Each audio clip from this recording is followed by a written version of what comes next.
ചില പ്രധാന സ്റ്റോക്കുകളിൽ വന്ന ലേറ്റസ്റ്റ് അപ്ഡേറ്റ് ആണ് ഇന്നത്തെ വീഡിയോയിൽ ഉൾക്കൊള്ളിച്ചിരിക്കുന്നത്. ഒന്നാമത്തെ stock Titagarh rail system limited. Titagarh rail system limited ഇന്ന് 1416 രൂപയ്ക്ക് അടുത്ത് ക്ലോസിംഗ് നൽകി. സ്റ്റോക്കിൻ്റെ 52 week high 1896, 52 week low 681. 52 week ഹൈയിൽ നിന്നും സ്റ്റോക്ക് കൺസിഡറബിൾ ഡിസ്കൗണ്ട് ലഭിക്കുന്നു. 6 മാസം കൊണ്ട് സ്റ്റോക്ക് 42% റിട്ടേണും 1 വർഷം കൊണ്ട് 100%-നടുത്ത് റിട്ടേണും നൽകിയ റെയിൽ സെക്ടറിലെ ഒരു സ്റ്റോക്കാണ് Titagarh rail system limited. Titagarh rail system എന്ന കമ്പനി റെയിൽവേ വാഗൺസ് മാനുഫാക്ചർ ചെയ്യുന്ന കമ്പനിയാണ്. റെയിൽവേ വാഗൺസിനോടൊപ്പം തന്നെ ഡിഫൻസ് ഹാർഡ്വെയർ, മൈനിങ് എക്യുപ്മെൻറ്റ് എന്നിവയും കമ്പനി മാനുഫാക്ചർ ചെയ്യുന്നു. 20,000 കോടി രൂപയുടെ മാർക്കറ്റ് ക്യാപ്പുള്ള സ്റ്റോക്ക് മൾട്ടി ബാഗർ റിട്ടേൺ ആണ് നൽകിയത്. കഴിഞ്ഞ 1 വർഷം കൊണ്ട് 110%-നടുത്ത് റിട്ടേൺ സ്റ്റോക്ക് ഇൻവെസ്റ്റേഴ്സിന് നൽകി. ടിറ്റഗാർ റെയിൽ സിസ്റ്റം ലിമിറ്റഡ് എന്ന സ്റ്റോക്കിന് പ്രമുഖ ഡൊമസ്റ്റിക് ബ്രോക്കേജ് ഏജൻസിയായ നവോമ ബൈ എന്ന റേറ്റിംഗും 1988 രൂപയുടെ ടാർഗറ്റും നൽകി. കറണ്ട് മാർക്കറ്റ് പ്രൈസിൽ നിന്നും ഏകദേശം 38% ഹയർ സൈഡിലുള്ള ടാർഗറ്റാണ് നവോമ നൽകിയിരിക്കുന്നത്. നവോമ പോലെ തന്നെ മോർഗൻ സ്റ്റാൻലിയും ഓവർ വെയ്റ്റ് എന്ന റേറ്റിംഗ് നൽകുകയും ഹയർ സൈഡിലുള്ള ടാർഗറ്റ് നൽകിയിട്ടുണ്ട്. 2025 90,000 റെയിൽ വാഗൺ പ്രൊക്യൂർ ചെയ്യാനുള്ള ഇന്ത്യൻ റെയിൽവേയുടെ പ്ലാനിൻ്റെ ബെനിഫിറ്റ് ടിറ്റഗാർ എന്ന കമ്പനിക്ക് ലഭിക്കും എന്നാണ് മോർഗൻ സ്റ്റാൻലിയുടെ റിപ്പോർട്ടിലും പറയുന്നത്. നവോമയുടെ റിപ്പോർട്ട് നമ്മൾ പരിശോധിക്കുകയാണെങ്കിൽ ഒരു ഡെഡിക്കേറ്റഡ് ചരക്ക് നീക്കത്തിന് വേണ്ടി ഒരു ഡെഡിക്കേറ്റഡ് ഫ്രൈറ്റ് കോറിഡോർ കമ്മീഷനിങ് ചെയ്യുന്നതോടുകൂടി വാഗൺസിൻ്റെ ഡിമാൻഡ് വർദ്ധിക്കാൻ സാധ്യതയുണ്ട്. അതുകൊണ്ട് ടിറ്റഗാർ റെയിൽ സിസ്റ്റം ലിമിറ്റഡ് എന്ന സ്റ്റോക്ക് വരും സമയങ്ങളിൽ ഡീസൻറ്റ് പെർഫോമൻസ് നടത്തും എന്ന് നവോമയുടെ റിപ്പോർട്ടിൽ പറയുന്നു. ഇനി റെയിൽ വാഗൺ സെഗ്മെൻറ്റിലുള്ള ഡിപ്പെൻഡൻസി കുറയ്ക്കുന്നതിന് വേണ്ടി കമ്പനി മറ്റ് സെക്ടറുകളിലേക്കും പ്രവർത്തനം വ്യാപിപ്പിക്കുന്നുണ്ട്. ഉദാഹരണമായി മെട്രോ റെയിൽ മാർക്കറ്റിലേക്ക് എൻട്രി ചെയ്യുകയും മെട്രോ കാറുകൾ മാനുഫാക്ചർ ചെയ്യുകയും ചെയ്യുന്നുണ്ട്.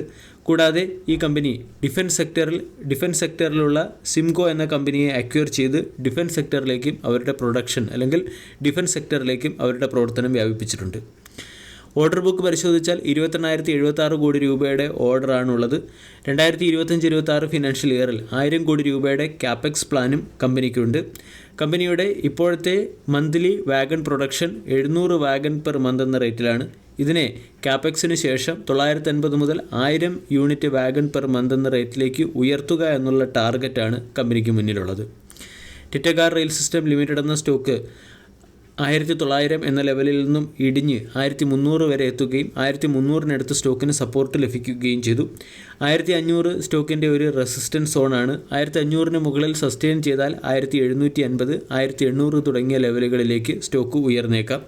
സപ്പോർട്ട് പ്രൈസിൽ റെയിൽവേ സെക്ടറിലെ സ്റ്റോക്കുകളിൽ പൊസിഷൻ എടുക്കാൻ താൽപ്പര്യപ്പെടുന്നവർക്ക് ടിറ്റഗാർ റെയിൽ സിസ്റ്റം ലിമിറ്റഡ് എന്ന സ്റ്റോക്കിനെ വാച്ച് ലിസ്റ്റിൽ ഉൾപ്പെടുത്താവുന്നതാണ്. രണ്ടാമത്തെ അപ്ഡേറ്റ് ടു വീലർ സെഗ്മെൻറ്റിലെ സ്റ്റോക്കുകളുമായി ബന്ധപ്പെട്ടതാണ്. ഇന്ന് ഇന്ത്യൻ ടു വീലർ സെഗ്മെൻറ്റിലെ ഒട്ടുമിക്ക കമ്പനികളും മികച്ച പെർഫോമൻസ് കാഴ്ചവെച്ചു. TVS motor 3.38%, Bajaj auto 4.04%, Hero motor corp 1.42% ഉയർന്നു. ടു വീലർ സെഗ്മെൻറ്റിലെ കമ്പനികൾ മികച്ച പെർഫോമൻസ് നടത്തുന്നതിന് പിന്നിലെ ചില പ്രധാന കാരണം മനസ്സിലാക്കാം. ഒന്ന്, ടു വീലർ സെഗ്മെൻറ്റിലെ പ്രത്യേകിച്ചും ഇലക്ട്രിക് വെഹിക്കിൾ ടു വീലർ സെഗ്മെൻറ്റിലെ ഒരു പ്രമുഖ കമ്പനിയായ ഓലയുടെ മാർക്കറ്റ് ഷെയർ കുറയുകയും കൺവെൻഷണൽ ടു വീലർ നിർമ്മിക്കുന്ന കമ്പനികളായ Hero motor corp, Bajaj auto തുടങ്ങിയ ടു വീലർ കമ്പനികളുടെ ഇലക്ട്രിക് വെഹിക്കിൾ സെഗ്മെൻറ്റിലെ മാർക്കറ്റ് ഷെയർ ഉയരുകയും ചെയ്യുന്നതാണ് പ്രശസ്ത പല ടു വീലർ സ്റ്റോക്കുകളിലും ഇന്ന് ബൈയിങ് മൊമെൻറ്റം വന്നതിന് പിന്നിലെ പ്രധാന കാരണം. അതോടൊപ്പം തന്നെ വരും സമയങ്ങളിൽ ടു വീലർ മാർക്കറ്റ് 17% CAGR കൂടിയുള്ള വളർച്ച കൈവരിക്കുമെന്നും വരും സമയങ്ങളിൽ ടു വീലറിൻ്റെ സെയിൽസ് ഉയരുമെന്നും പല ബ്രോക്കേജ് ഏജൻസികളുടെയും റിപ്പോർട്ടിൽ പറയുന്നു. JP മോർഗൻ ടു വീലർ സെഗ്മെൻറ്റിൽ നിന്നും TVS മോട്ടോറിനെയും ബജാജ് ഓട്ടോയെയുമാണ് പിക്ക് ചെയ്തിരിക്കുന്നത്. ഈ രണ്ട് സ്റ്റോക്കുകളും 52 വീക്ക് ഹൈക്ക് അടുത്ത് ട്രേഡ് ചെയ്യുകയും ചെയ്യുന്നു. JP മോർഗൻ TVS മോട്ടോറിന് 3050 രൂപയുടെ ടാർഗറ്റാണ് നൽകിയിരിക്കുന്നത്. കറണ്ട് മാർക്കറ്റ് പ്രൈസിൽ നിന്നും 12%-നടുത്ത് 12% റിട്ടേൺ തരാൻ ശേഷിയുണ്ടെന്നാണ് JP മോർഗൻ്റെ റിപ്പോർട്ടിൽ പറയുന്നത്. ബജാജ് ഓട്ടോ എന്ന സ്റ്റോക്ക് ഇൻഡെക്സിനെ ബീറ്റ് ചെയ്ത പെർഫോമൻസ് കാഴ്ചവെച്ചു. ബജാജ് ഓട്ടോ മാത്രമല്ല TVS മോട്ടോറും മികച്ച പെർഫോമൻസാണ് കാഴ്ചവെച്ചത്. ബജാജ് ഓട്ടോ കഴിഞ്ഞ 1 വർഷം കൊണ്ട് 120% റിട്ടേണും TVS മോട്ടോർ 105% റിട്ടേണും നൽകിയപ്പോൾ നിഫ്റ്റി ഓട്ടോ ഇൻഡെക്സ് 60% റിട്ടേണാണ് നൽകിയത്. TVS മോട്ടോർ റീസെൻ്റ്ലി ജൂപ്പിറ്റർ 110 എന്ന പേരിൽ ന്യൂ ജനറേഷൻ സ്കൂട്ടർ ലോഞ്ച് ചെയ്യുകയും ചെയ്തു. ബജാജ് ഓട്ടോ എന്ന സ്റ്റോക്ക് ഡീസൻ്റ് പെർഫോമൻസ് നടത്തുന്നതിന് പിന്നിലെ പ്രധാന കാരണം ബജാജ് ഓട്ടോയുടെ 2-വീലർ 3-വീലർ പ്രൊഡക്റ്റുകൾക്ക് PLI അപ്രൂവൽ ലഭിച്ചതിൻ്റെ പശ്ചാത്തലത്തിലാണ്. ഇനി മുതൽ ബജാജ് ഓട്ടോ എന്ന കമ്പനിക്കും 2-വീലർ 3-വീലർ EV വെഹിക്കിൾസിൻ്റെ സാന്നിധ്യത്തിൽ PLI ഇൻസെൻറ്റീവ്സ് ലഭിക്കും. ഇതിൻ്റെ പശ്ചാത്തലത്തിൽ ഇന്ന് ബജാജ് ഓട്ടോയും മികച്ച പെർഫോമൻസ് കാഴ്ചവെച്ചു. ഇതോടൊപ്പം തന്നെ പല ബ്രോക്കേജ് ഏജൻസികളും 2025-26 ഫിനാൻഷ്യൽ ഇയറോടുകൂടി കമ്പനിയുടെ EV പ്രൊഡക്ഷൻ കപ്പാസിറ്റിയിൽ 3 മുതൽ 5% വർധനവ് വരുമെന്നും പ്രതീക്ഷിക്കുന്നു. JP മോർഗൻ എൻ്റയർ 2-വീലർ സെഗ്മെൻറ്റിൽ തന്നെ ബുള്ളിഷാണ്.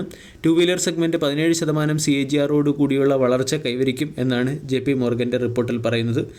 കൂടാതെ JP മോർഗൻ 2-വീലർ സെഗ്മെൻറ്റിലെ ഹീറോ മോട്ടോർ കോർപ്പിന് 5230 രൂപയുടെ ഡൗൺസൈഡ് ടാർഗറ്റും ഏഷ്യർ മോട്ടോറിന് 4510 രൂപയുടെ ഡൗൺസൈഡ് ടാർഗറ്റും നൽകിയിട്ടുണ്ട്. TVS മോട്ടോർ 2500 TVS മോട്ടോറിൻ്റെ ഒരു പ്രധാന സപ്പോർട്ടാണ്. ഡെയിലി ക്യാൻഡിൽ പാറ്റേൺ നമ്മൾ പരിശോധിക്കുകയാണെങ്കിൽ സ്റ്റോക്ക് 2650 മുകളിൽ ബ്രേക്കൗട്ട് നൽകി 2765 ട്രേഡ് ചെയ്യുന്നു. സ്റ്റോക്കിനെ സംബന്ധിച്ചിടത്തോളം 2600, 2500 തുടങ്ങിയ ലെവലുകൾ സപ്പോർട്ട് സോണാണ്. വീഡിയോ എല്ലാവർക്കും ഇഷ്ടമായി എന്ന് വിശ്വസിക്കുന്നു. താങ്ക്